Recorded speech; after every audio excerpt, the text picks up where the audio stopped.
Vous pensiez vraiment que l'audience d'hier avait tout révélé? Pas si vite. Parce qu'au 10e jour du procès Sean Diddy Combs à Manhattan, le rideau vient de tomber sur quelque chose d'encore plus vaste, plus sombre, plus profondément enraciné que tout ce qu'on avait imaginé. On croyait suivre un simple procès. On se retrouve devant l'autopsie brute d'un système qui manipule les vies comme des pions, puis efface ceux qui refusent d'avancer.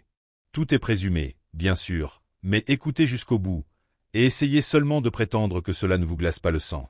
Le tribunal était déjà sous haute tension, journalistes en rang serré, flash crépitant, influenceurs postés à la minute sur X pour grappiller la moindre virgule. On avait entendu Cassie, on avait entendu Will Smith, on avait même entendu un ex-directeur du FBI venu expliquer 2 ou 3 subtilités juridiques.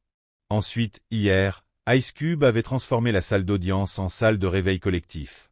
Et ce matin, la pièce tourne encore, les bancs grincent, quand surgit une silhouette qu'on n'attendait plus. Veste anthracite, regard clair, pas de garde du corps. Marcus Green. Oui, le même Marcus qui, pendant 15 ans, gérait la sécurité rapprochée de Combs, le même qui s'était volatilisé en 2021 après un burn-out public. Personne ne l'avait revu. Là, il traverse l'allée centrale avec un seul dossier cartonné, pas même une tablette. Pas de show. Rien que ce silence brutal qui tombe quand quelqu'un porte du vrai. Quand le greffier le fait jurer, il ne tremble pas. Il regarde la cour, inspire, laisse planer 2 secondes exactement, puis envoie la phrase qui claque comme un orage. « Je ne suis pas ici pour me venger. Je suis ici pour que ma conscience respire enfin. » Et, croyez-moi, personne ne reprend son souffle dans la salle.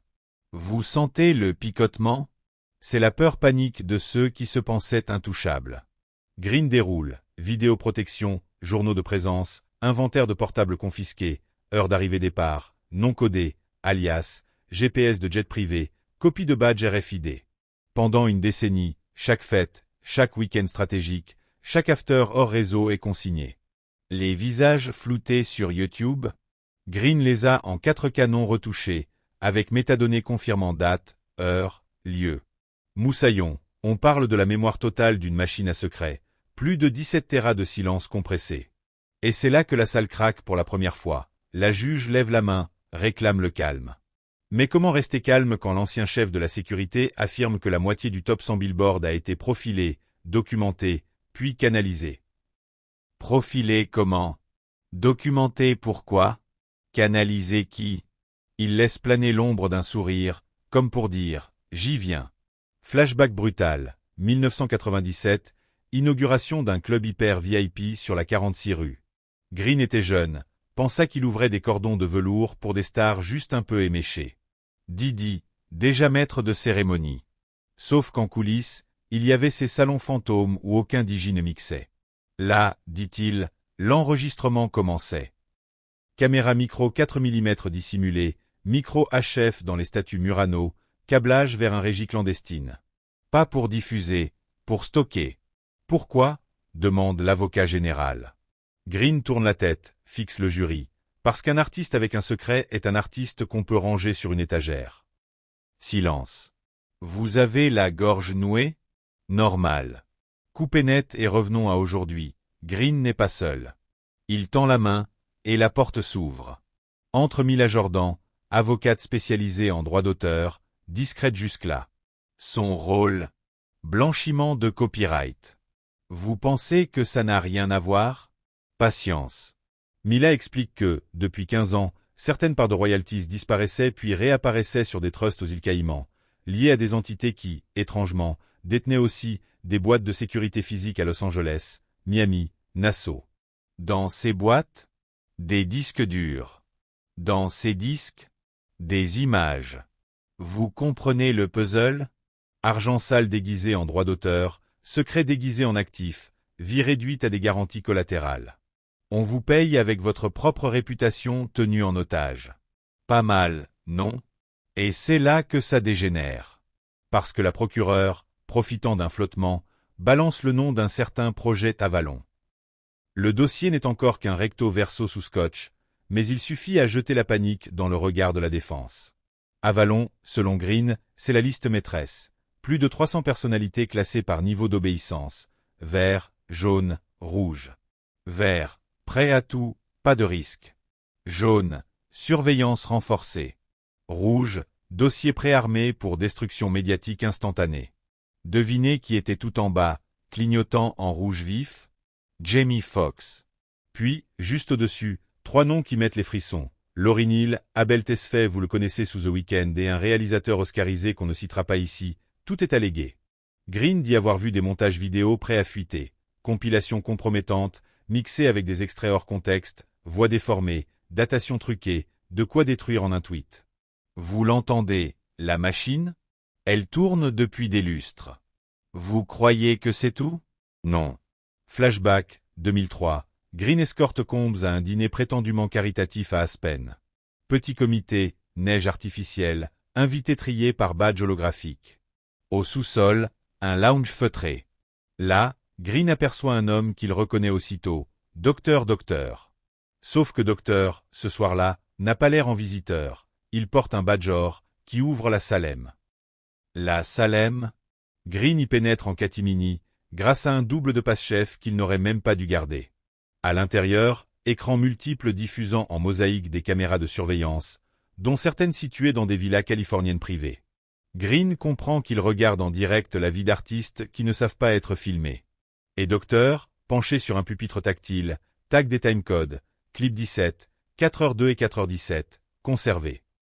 Le sang se glace. Vous me direz, Docteur, gentil ou méchant? Les étiquettes ne comptent plus quand la peur tient la laisse. Retour en 2025, salle d'audience. La défense tente d'objecter. Diffamation, spéculation, no proof repealed. La juge coupe net, on vérifiera les disques. Green ouvre sa mallette rigide, sort un SSD scellé. Il précise qu'il a cloné les fichiers après sa fuite, de peur de finir comme tant d'autres, c'est-à-dire muet. On frôle la panique dans le rang des avocats. Et, à cet instant précis, on comprend que le génie est sorti de la lampe. Mais accrochez-vous, ça s'assombrit encore. Mila Jordan reprend la parole. Elle exhibe des graphes de flux financiers qui relient Bad Boy, Revolt TV, mais aussi un fonds baptisé Meridian Horizon. Quelle coïncidence! Meridian détient des participations majoritaires dans 3 sociétés de correction privées situées dans le Midwest. Traduisez, des prisons privées. Vous entendez l'écho? On produit de la musique qui glorifie la voie rapide vers la casse-cellule, puis on loue des cellules pour ceux qui y tombent. Qui encaisse? Devinez. La boucle se ferme, implacable, rentable. Ce n'est plus un procès, murmure un journaliste juridique derrière moi, c'est l'inventaire d'une industrie cannibale. Le jury semble chavirer, on voit une jurée replier nerveusement son stylo, un autre essuie de la sueur sur sa tempe malgré la clim à fond. La juge ordonne une pause. Personne ne bouge. C'est comme si la vérité avait cloué chaque siège au sol. Et, dans cet instant suspendu, Green se tourne vers le public. Vous voulez savoir pourquoi j'ai disparu? Parce que j'ai compris qu'on ne sauve pas un empire, on le quitte. La phrase reste en rotation dans la pièce, violente comme un aveu collectif. Coupé. Retour en arrière. Floride, 2023. Jamie Foxx, convalescent. Officiellement, trouble médical mystérieux, rumeur d'accident vasculaire, rumeur de toxines. Officieusement, Green raconte que, 3 semaines avant l'incident, Fox avait contacté un détective privé pour remonter une fuite interne. Quelqu'un l'aurait filmé, drogue à son insu, au cours d'un week-end yacht sponsorisé. Il aurait menacé de porter plainte fédérale. Et puis, le vendredi suivant, tout s'arrête, hospitalisation d'urgence, confidentialité totale, quasi-blackout médiatique. L'enquête tombe dans un puits. Les médecins signent des NDA. La carrière s'éteint en sourdine. Coïncidence? Green hausse les épaules. Moi, je n'y crois plus aux coïncidences. Et c'est là que Mila Jordan dégoupille une dernière grenade. Un mail interne déclassifié hier soir, 23h17, signé C. Pufferton. Un pseudonyme connu de longue date comme alias de Combs. Dans ce mail adressé à un certain Cugimin, la phrase tue « Need Avalon Update ». No leaks. Turn yellow names green before Q4. Traduisez. Faites plier les récalcitrants, verrouillez-les. Qui est QJ? La salle comprend en même temps. Quincy Jones. La juge lève la tête. La défense frissonne. Vous croyez toujours que c'est un simple procès? Maintenant, la partie la plus étouffante. Green raconte la mécanique de la peur. Les soirées Moonlight organisées dans des entrepôts de downtown là, 6 vigiles par porte, portail brouilleur de signaux, bracelets anonymes, locker rooms où l'on vous confisque le téléphone contre une fiche numérotée. On prétend que c'est pour libérer les invités de la technologie. En réalité, dit-il, c'est pour les remettre nus, vulnérables, filmables sans preuve contraire. Dehors, 2 vents GPU tournent, encodant les flux. Didi passe, son verre à la main, l'œil qui flamboie. Laurine il apparaît une nuit, repart au bout de 15 minutes, le visage fermé. 3 semaines plus tard, elle annule sa tournée européenne. Encore une coïncidence? On avance. 2018, un jeune rappeur montant, appelons-le Néo, tout est allégué, signe chez Revolt. Premier single cartonne, featuring inattendu de Drake. 2 mois après, Néo poste un live Insta où il tique « J'ai vu des trucs chelous en studio, on m'achète pas, moi ». Le live disparaît. Son compte aussi. Son album est repoussé. Néo est arrêté 1 mois plus tard pour possession. Bizarre, la dashcam de l'arrestation n'a jamais fonctionné ce soir-là. Qui paye l'avocat? Une fondation liée à Meridian. Néo plaide coupable, disparaît médiatiquement. Vous commencez à piger la ritournelle? Revenons dans la salle. Green, voix calme, relate la menace la plus crue qu'il ait entendue, soufflée par un collaborateur fantôme. Vous pouvez être l'arme ou la cible. Choisis. Il dit avoir mis 3 ans à comprendre que la seule vraie échappatoire, c'est de devenir la fuite elle-même. Alors aujourd'hui, je livre tout, annonce-t-il. Il cite encore, studio mobile caché dans des bus de tournée, un plan AirTag glissé dans des pochettes cadeaux, coach spirituel qui flirte avec la manipulation psychique. Un juré laisse échapper un « mon Dieu ». Oui, mon Dieu. Pause café? Oublié. La salle n'a plus de temps, le temps a cessé. On enchaîne. Mila Jordan lit un échange Telegram daté de mai 2020 entre 2 non masqués. S'il ne signe pas, activez phase 2. On sait tous ce que ça veut dire. Phase 2, c'est quoi? Green explique. Casser la réputation, inonder les réseaux de fausses stories, doxer la famille, lancer des plaintes bidons, créer la confusion jusqu'à ce que la cible dépense toute son énergie à se défendre au lieu de chanter.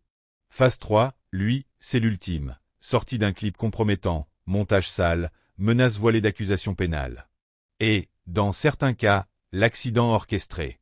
Tout ça, c'est quoi si ce n'est une mafia? Coup d'éclat. La juge autorise la diffusion d'un extrait de 30 secondes issu du SSD. On y voit une salle tamisée, silhouette floue, un visage qu'on devine être une pop star féminine assise, désorientée. Une main hors champ lui tend un formulaire. Puis la vidéo s'arrête.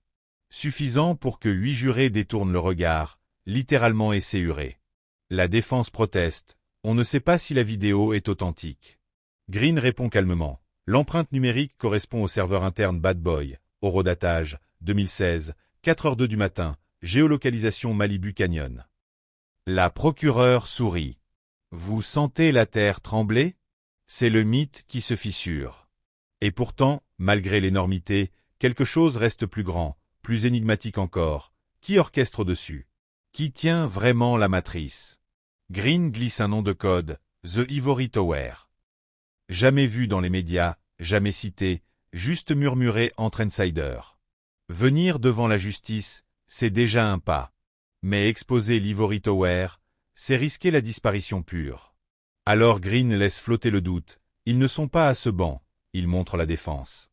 Ils ne sont pas non plus à celui-là, ils montrent les procureurs.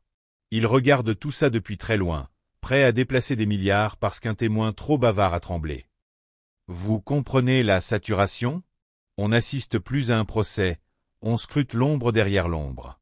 À ce stade, la juge suspend l'audience jusqu'au lendemain. Pourtant, personne ne se lève. Didi reste immobile, mains jointes, pupilles comme vitrifiées. On jurerait qu'il cherche une caméra invisible, espérant qu'on coupera le courant avant que le choc final ne retentisse. Green, lui, ramasse paisiblement son SSD, range chaque feuille dans la chemise, claque le bouton. Il se tourne vers le public. Vous savez quoi? Je ne suis pas un héros. J'ai mis trop d'années à parler. Mais chaque minute de silence alimente la bête. Puis il conclut, voix basse, presque lasse. Aujourd'hui au moins, la bête sait que je respire encore. Alors voilà où on en est. Un château d'or qui s'effrite, des murs d'argent qui cachent des tunnels d'obsidienne, et, dans l'écho, toutes ces voix qu'on croyait écrasées, qui reviennent frapper à la porte de la réalité. Ce procès n'est plus la fin d'une histoire, c'est l'aveu qu'il y avait un trou noir derrière la musique qu'on fredonnait. Tout est allégué, bien sûr. Mais si même la moitié est vraie, ce n'est pas juste un empire qui tombe, c'est une cartographie du pouvoir qui se redessine, un monstre décapité qui expose ses veines fluorescentes. Et maintenant? Les prochains témoins s'annoncent, un ex-ingénieur son, une chorégraphe, peut-être même un géant de la tech qui aurait financé la chaîne de serveurs. Les jurés rentreront-ils un seul soir sans cauchemar? On ne sait pas. Mais on sait ceci, la peur a changé de camp. Et si vous sentez ce grondement sous vos pieds, ne cherchez pas la musique, c'est la vérité qui s'accorde, aiguë, prête à pulvériser les enceintes. Vous qui écoutez, souvenez-vous, tout ce que je dis est présumé, répète Green, mais toute présomption a un prix. La question est, qui paiera l'addition? Peut-être Didi. Peut-être chacun de ceux qui ont profité sans jamais demander d'où venait la lumière des projecteurs. Ou peut-être, plus simplement, un système entier trop longtemps nourri par nos applaudissements aveugles. Alors, avant le prochain round, posez-vous la seule vraie question. Quand la scène s'effondre, serez-vous du côté des spectateurs qui crient au complot pour sauver leur confort, ou du côté de ceux qui se lèvent, vacillants, mais enfin réveillés? Parce que, cette fois, il n'y aura plus de coulisses pour cacher la saleté. Les rideaux brûlent. Le sol s'ouvre. Et la bande-son de notre époque, celle qui a tourné en boucle, finit par révéler le frottement sinistre d'une bande magnétique qui s'étouffe. Tout ça, vous ne le croyez pas? Très bien. Mais restez-vous, demain, quand le SSD sera versé au dossier public. Restez-vous, quand les visages floutés seront cités à comparaître. Restez-vous, quand les chiffres des prisons privées s'aligneront devant la SEC. Restez-vous, surtout, quand les artistes qu'on croyait sacrifiés reviendront, plus forts, micro en main, pour raconter ce qu'on avait peur d'entendre. Moi, je vous donne rendez-vous au Front Row. Parce qu'au lieu de danser dans le noir, il est temps d'illuminer la salle entière. Voilà. Vous entendez le compte à rebours? Tic-tac. Le show du silence est annulé. Place au bruit de la vérité.